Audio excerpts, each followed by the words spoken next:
Hello everybody, this is Hop to the Hippity Hop, bringing you another StarCraft 2 commentary. And this is a game I just played for fun in the custom area, I guess that's what you'd call it. And actually, here with me now, I actually have a friend. I won't mention his name just for anonymity's sake. Anonymity's sake, yeah, something like that. Close enough. Anyways, but this is actually an entry to the Day 9 Fun Day Monday. I'm not sure if you guys are familiar with that, but every Monday, Day 9 kind of challenges players to do something unorthodox, do something crazy, out of the ordinary, and that is what I'm going to do. These were the criterias for this Fun Day Monday, for this Monday's Fun Day Monday. Basically, you have to attack your opponent without ever bringing any forces to the front and just directly attacking, but instead you need to use a Nidus Worm to attack. And also, at one point in the game, you need to have 2 Nidus Worms building at the same time. So, yeah, these are some crazy, excuse me, some crazy criteria to fill out. I don't know, I didn't think I'd be able to actually do it, but I'm glad that I didn't do this on ladder. I'd probably lose if I did this on ladder. So I'm going to be doing this in a custom game where it doesn't really matter, where you can practice all kinds of crazy builds against anybody of any level, and that's what I'm going to be doing. Let's take a quick look at the production tab. Looks like I am going to be going for a very economic 15 hatchery, as well as moving one of my overlords into place, just so I can site that area out, as well as get a whatchamacallit out, a Nidus Worm. And see right here, SpaceCorgi is going to trap my drone in, and what you want to do is when your drone gets trapped, you want to press a mineral patch, as I do here, and you'll just slip right through. That's a nice technique you can do to keep your drone alive. And I am going to be doing something pretty annoying, grabbing this gas, so I'm going to be stealing his gas. Looks like I am going to be putting down, I think I put down a 14 pool, which it looks like I am actually going to be doing. So a 14 pool is going down. Let's get a quick look at the harvester tab here.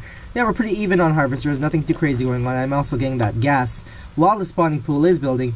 Looks like my opponent actually still doesn't know where I am, because I did pull back this overlord as soon as it saw this this command center. So he doesn't know where I am, and now he has to scout it out. Good thing for me, actually. Took this gas and annoyed him a little bit. And I think I'm going to cancel this one. Hopefully, yeah, I do cancel this one. And build it again, so I'm being a little cute and annoying here. Trying to place my overlords all around the base. I am now getting that early gas. Just because Nidus Worms, they actually cost a lot of gas. First, to put down 2 Nidus Canals, that's 400 gas. As well as building a Nidus Worm, so that's another 100 gas. So you're spending a lot of gas, so I need to make sure that I do get gas early. So you see I'm getting that second gas as well as a roach warren. So it's not going to be just speedlings coming in. There will be roaches coming in as well. Haven't gotten my my second natural expansion harvested up yet. And yeah, as you can see, since I am preparing for this attack, I am going to be falling behind in harvesters. So there is a small window for my opponent to actually do some damage to me. Unfortunately, he doesn't opt to attack. He does scout me now, finally. So as you can see, it's actually pretty smart to bring your overlord in and peek out as soon as you see that command center. So make sure you keep your eye on that while you're scouting in the beginning. That way your opponent is forced to scout everywhere for you. And by that time, you can safely have an expansion up, defended, get some static defense up, and whatnot. Let's see here, just a few Marines kind of crowded around everywhere, spread out. Looks like my opponent actually is getting double gas as well, and he's building a factory, so going for some kind of heavy gas build, maybe tanks or Thors if he does opt to get that armory. Lucky for you, you do not know the game, and I do, so ha. Looks like I'm not getting that speed quite yet, and this queen really needs to inject, because it's going to start racking up on energy. So inject, please, now. Oh gosh, inject. There you go. Okay, good queen. Very good. I am going to be scouting out with 2 of my Zerglings, taking the watchtower, like good Zerglings should. And I think I take one of my Zerglings, and I'm going to peek up the front to see what he has. Unfortunately, I'm not going to be seeing. Oh, the starport is going up as well.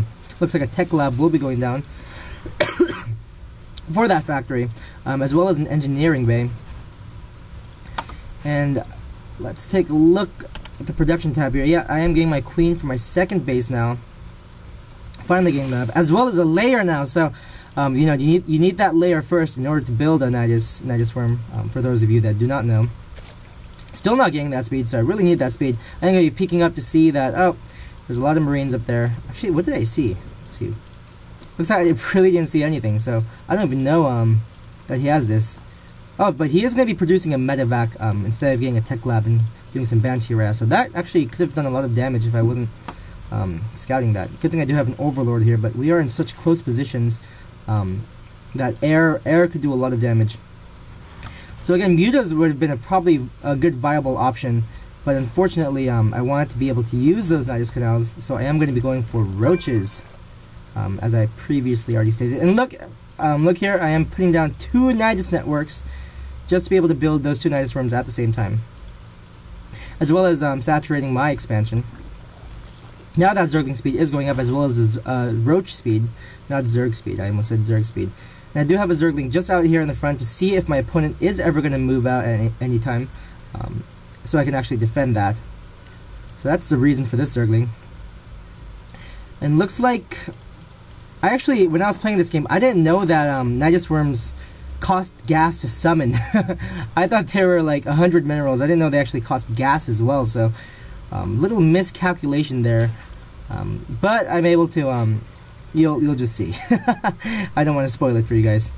So I do have a lot of roaches training. I think I just completely stopped making harvesters. Actually, my opponent is stopping to make harvesters as well. So as you can see, my opponent isn't the best player, but it doesn't really matter. I just did this for fun because it's for Fun Day Mondays, and Mondays should be fun. I think they should be fun. They shouldn't be filled with schoolwork. You should be playing StarCraft on Mondays. And okay, yeah, I'm loading up my Nidus worms, and I'm just waiting for that 200 gas because I do realize that now it costs a lot to make those Nidus worms. God, just so disgusting. I don't know how you could even fit Ultralisks in there. It's just, it amazes me how big these holes are. No pun intended. That was just kind of... Anyways, and it looks like my opponent is going to be scan sweeping a totally random area. Actually, this isn't that stupid of a scan, I'd say, because I could be hiding some tech here. So yeah, pretty smart move on my opponent, but I do opt to just put down a regular Warthrower at a pretty regular spot. Nothing too crazy. And looks like I'm going to get a few more roaches as well before building up to 200 gas. Yep. And this drone is just sitting here idle doing nothing. I actually should be mining this gas. But the reason for that is I thought that Nidus worms didn't cost gas, so I took my guys off gas so I'd have more minerals to make Zerglings. Unfortunately, I think I'm going to be realizing that very soon. Trying to make a Nidus worm, but I won't be able to, so... Yeah, a little noobish mistake on my part.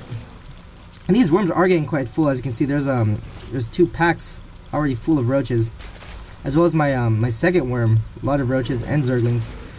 So yeah, this is going to be a very intense Nidus attack.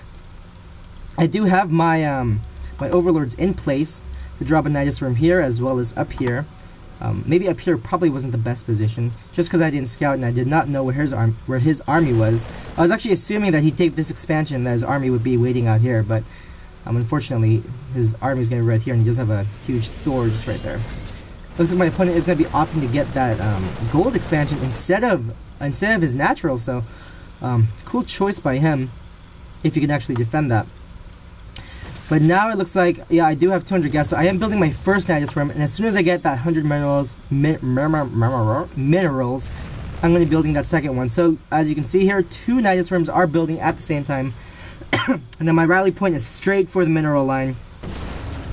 And I'm going to be unloading very soon, as soon as this one comes up. I don't think my opponent even notices at this point. So now he sees it, and he's like, whoa, Nidus attack. Funny thing is, he doesn't see down here. He's only concentrating up here. So I actually do have another squad of guys coming down here, cleaning up all his SCVs.